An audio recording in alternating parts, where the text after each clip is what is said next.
చూసుకో బంగారి.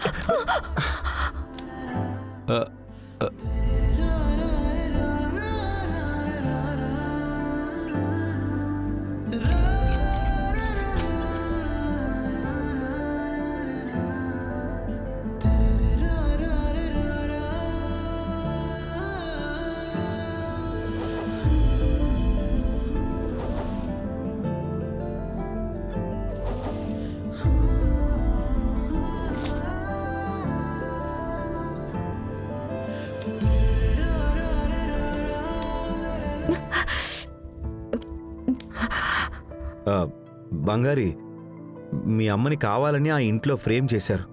అయినా నీకు నిజం తెలిసినప్పటికి కూడా నువ్వెందుకని ఏ యాక్షన్ తీసుకోకుండా ఉన్నావు?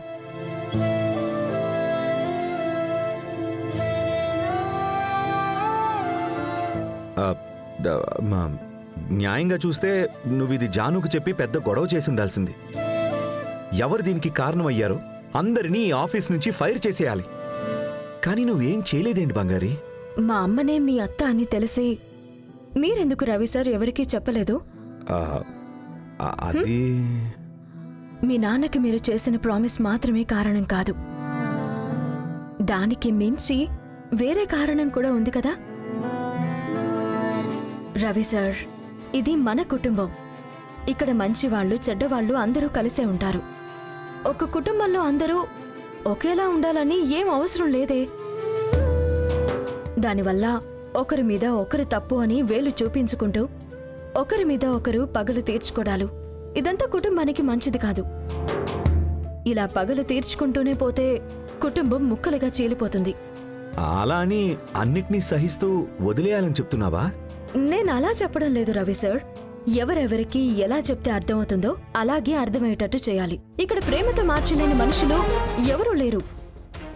ఇదే నేను ఓపెన్ గా మాట్లాడి గొడవ పెట్టుకున్నానే అనుకోండి, దాని పరిణామాలు చాలా పెద్దవిగా ఉంటాయి. చిన్న అన్నది కూడా తప్పులేదు. ఆయన అత్తయ్య కోసం నన్ను బయటికి పంపించాలని చూస్తున్నారు. అత్తయ్య ఇప్పుడున్న పరిస్థితికి కారణం మా అమ్మ నాన్నలే అనుకుంటోంది. అందుకనే మా అమ్మని ఆవిడ ద్వేషిస్తున్నారు. ఇప్పుడు నేనేం చేయాలి? మా నాన్న అసలు ఎలాంటి తప్పు చేయలేదని నిరూపించి అందరి మనసులో మా అమ్మ మీదున్న కోపాన్ని తగ్గించాలి. అది మాత్రమే ఇక్కడ అన్నిటికీ పరిష్కారం. మీకిప్పటి వరకు నేను మీ అత్త కూతురని దాచానని మీకు కోపం.